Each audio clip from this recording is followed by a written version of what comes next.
Tiga kota yang penting di dalam Alkitab. Sudah di dalam Alkitab banyak sekali kota-kota, tapi ada tiga kota yang penting karena sangat berkaitan dengan kita yang hidup di akhir zaman. Jadi kota itu memang mempunyai peranan penting dalam kehidupan manusia, terutama di akhir zaman ini. Bukannya desa tidak penting, desa juga penting, tapi kota itu mempunyai peranan yang penting karena dari kota inilah pusat segala sesuatu. Kota ini menjadi pusat kebudayaan, pusat ekonomi juga dan segala sesuatu. Nah, ada tiga kota penting. Yang pertama yaitu namanya Babel.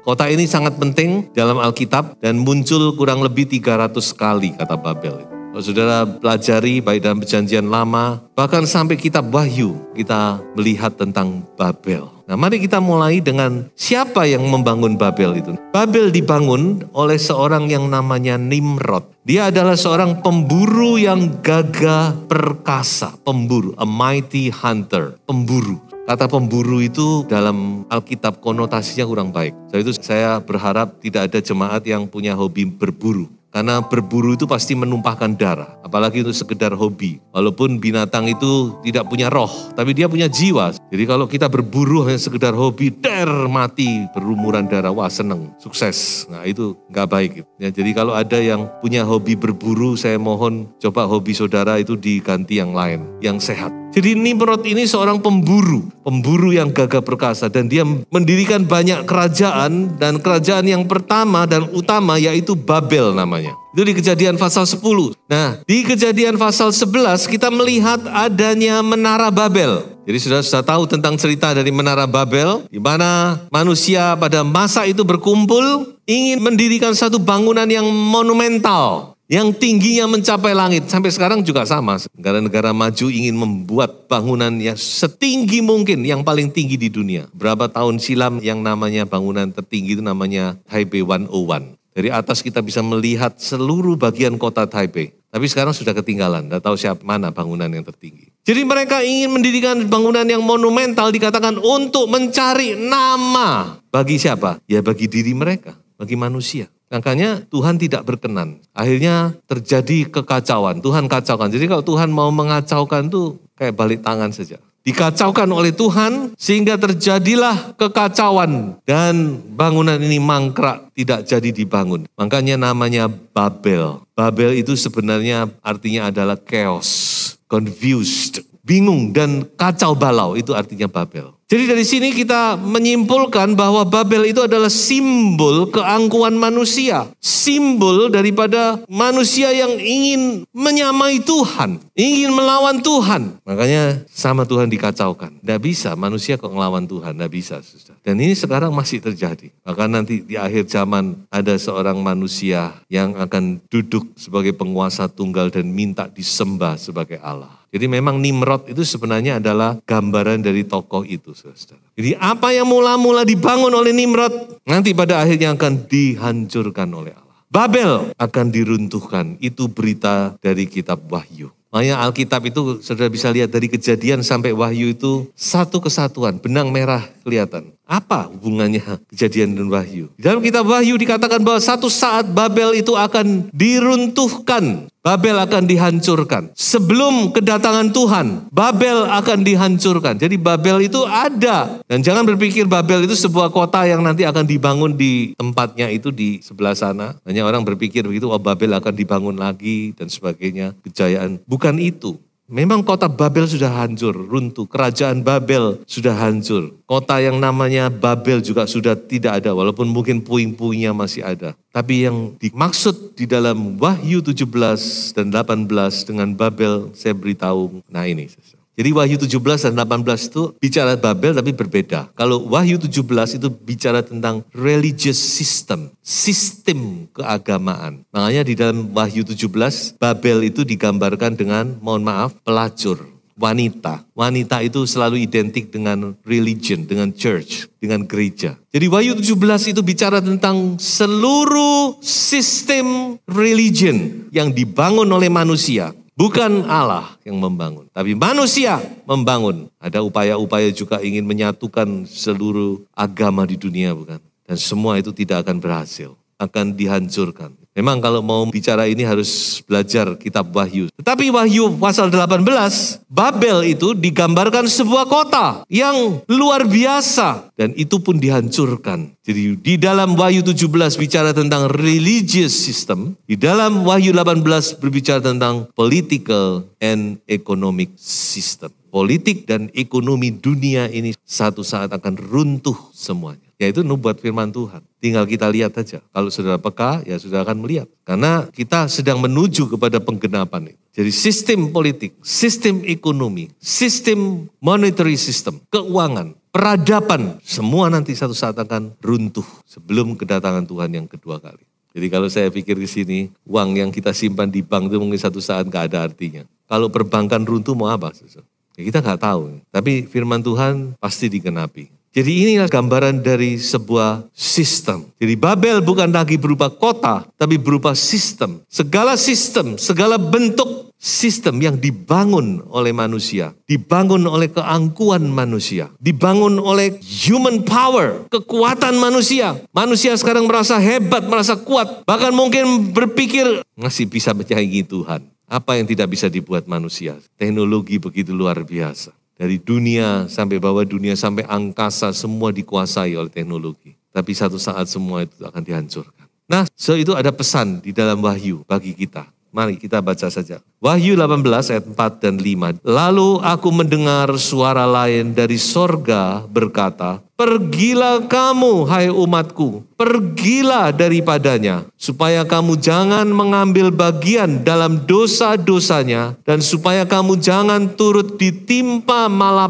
malapetakannya, sebab dosa-dosanya telah bertimbun-timbun sampai ke langit, dan Allah telah mengingat segala kejahatannya. Inilah penyebabnya mengapa Allah akan menghukum dunia. Nah, itu akan semakin jelas kalau kita melihat kota yang berikut ini, yaitu Sodom dan Gomora. Mari kita baca ayat berikut ini. Adapun orang Sodom sangat jahat dan berdosa terhadap Tuhan. Ayat ini berkaitan dengan bagaimana seorang benar yang bernama Lot memindahkan kemahnya untuk tinggal di Sodom. Dan dikatakan orang Sodom itu sangat jahat dan berdosa terhadap Tuhan. Itulah yang menyebabkan di dalam Kejadian pasal 19 Sodom dihancurkan. Dosa apa? Dosa yang paling besar dari Sodom adalah dosa seks. Makanya sampai sekarang ada istilah sodomi, saya tahu ya. Dan kalau kita melihat dunia sekarang, saudara bisa melihat LGBT diterima dan diresmikan di banyak tempat, di banyak negara-negara maju di dunia. Di banyak negara, pendeta tidak mau lagi jadi pendeta. Kenapa, saudara? Karena ketika ada orang datang minta diberkati, lalu dia berkata, saya tidak mau memberkati, maka dia akan dituntut. Oh, gimana, saudara? Itulah keadaan dunia. Dunia ini seperti Sodom dan Gomora. Kalau saudara ke kota besar, saudara akan tahu kehidupan malam, kehidupan begitulah, saudara. Dan itu dianggap wajar.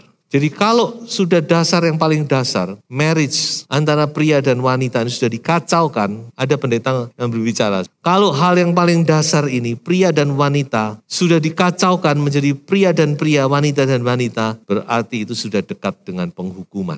Dan itu yang terjadi di akhir zaman. Dan nanti kita akan melihat hal ini akan diterima oleh banyak negara. Oh, gimana lagi? Karena tekanan ekonomi, tekanan politik, sehingga mau tidak mau negara harus menerima menjadi sebuah undang-undang diperbolehkan. Wah, gawat memang. Banyak film-film kartun, hati-hati makanya, yang memasukkan pengajaran LGBT ini. Jadi itu pelan-pelan dimasukkan ke dalam pemikiran. Makanya memang membesarkan anak zaman sekarang ini tidak gampang. Memang tidak mudah. Tantangan itu berat. Makanya saya menghimbau kepada orang-orang tua yang anak-anaknya masih kecil-kecil. Ayo benar-benar anak-anak itu dibina dengan baik. Memang membesarkan anak itu satu investasi jangka panjang. Bukan masalah uang loh ya. Ya investasi waktu, investasi tenaga, investasi ya segala-galanya. Dampingi anak dewasa, hari demi hari melihat anak itu dewasa. Kalau enggak punya passion, enggak punya kesabaran, enggak punya kekuatan, enggak bisa.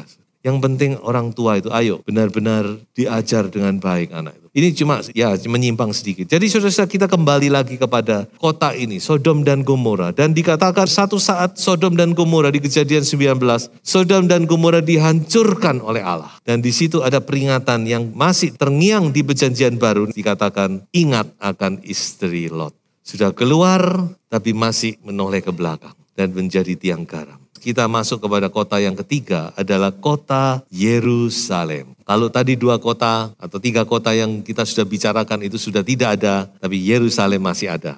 Ya, kota Yerusalem. Yerusalem adalah kota yang paling banyak disebut dalam Alkitab. Ada 817 kali disebut. Ini adalah kota yang dipilih Allah. Aku memilih Yerusalem sebagai tempat kediaman namaku. Hanya satu-satunya kota yang dipilih oleh Allah untuk tinggal di situ. Tinggal tentu bukan tinggal Allah di situ, tapi namanya di situ. Namanya tertera di situ. Dan jangan lupa, mengapa Allah memilih Yerusalem? Karena Daud. Jadi karena Daud, karena Allah sama Daud itu, dekat hatinya. Makanya ketika Daud bermarkas di Yerusalem, apalagi tabut sama Daud dipindah supaya dia bisa dekat dengan tabut. Menyanyi, memuji, menyembah Tuhan setiap hari. Maka hati Allah ada di situ. Maka dikatakan Allah memilih Yerusalem. Dan kita tahu bahwa bait Allah ada di situ. Dan saudara-saudara bisa melihat kota ini luar biasa sejarahnya. Kalau sudah mengikuti dari Perjanjian Lama, bahkan dan seterusnya sejarah dunia. Dan sampai sekarang pun menjadi rebutan dari 3 agama besar di dunia. Semua mengklaim di situ. Kota Yerusalem mempunyai reputasi yang tidak baik, tapi juga ada reputasi yang baik. Reputasi yang tidak baik, ini adalah kota di mana Tuhan kita disalib. Nah, tahu ini baik apa tidak baik ya bagi kita, ya baik tidak baik. Memang tidak baik karena Tuhan disalib di kota itu. Dan Tuhan berkata, Nabi tidak boleh mati di luar, harus di situ. Makanya Tuhan mengarah ke Yerusalem. Tapi baiknya karena justru dengan adanya kematian Tuhan, kita dipersatukan dalam perjamuan suci. Amin. Kita menikmati tubuh dan darah Yesus. Lalu dikatakan bahwa kota itu adalah kota di mana nabi-nabi dibunuh. Ya, seperti yang Tuhan katakan, Nabi harus mati di Yerusalem. Dengan lain kata dia berkata, aku harus mati di sana. Di Yerusalem inilah banyak darah orang benar.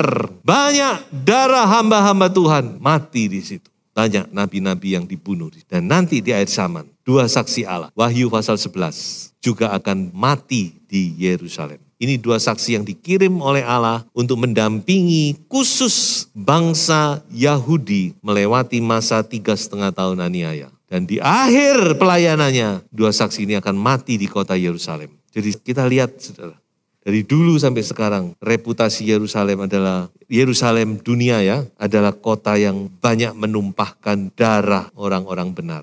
Kita punya kota Yerusalem yang lain, yaitu apa? Inilah Yerusalem yang sesungguhnya, yaitu Yerusalem baru. Kota yang turun dari tahta Allah. Kota yang punya dasar. Kota yang mulia.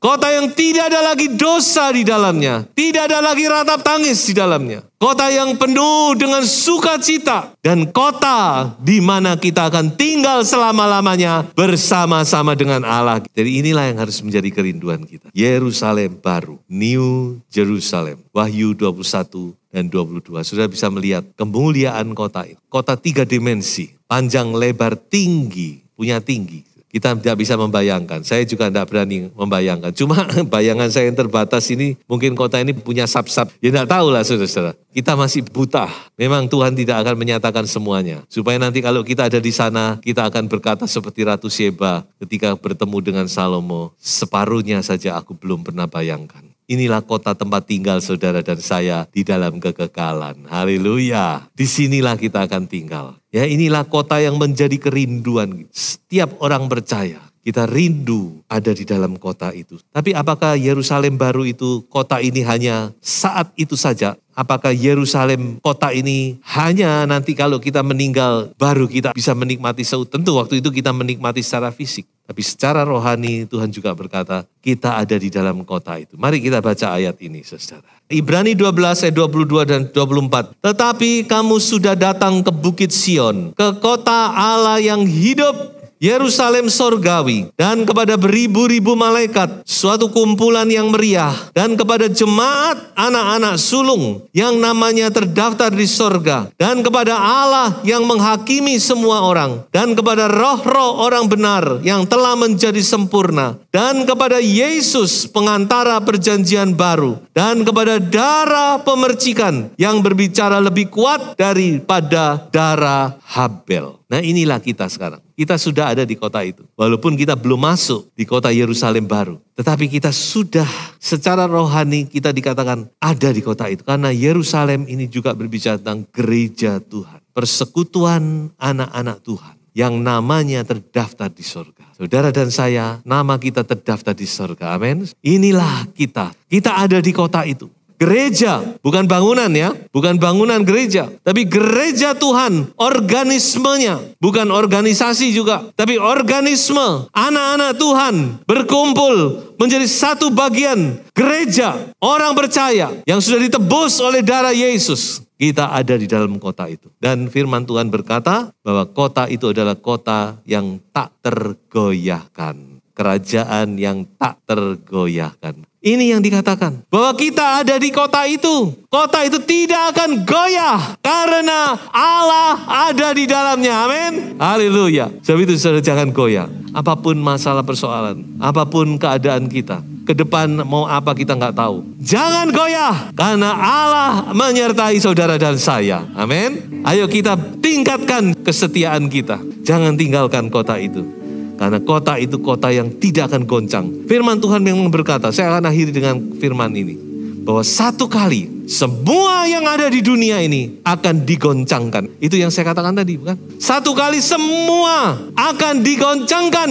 Pemerintah, ekonomi, politik, segala sesuatu, sistem di dunia ini akan goncang. Bahkan bumi pun akan gonjang ganjing. Tetapi kita menerima kerajaan yang tak tergoyahkan. Amin. Sebab itu mari dikatakan kita mengucap syukur dan beribadah kepada Allah menurut cara yang berkenan kepadanya dengan hormat dan takut. Tuhan Yesus memberkati. Haleluya.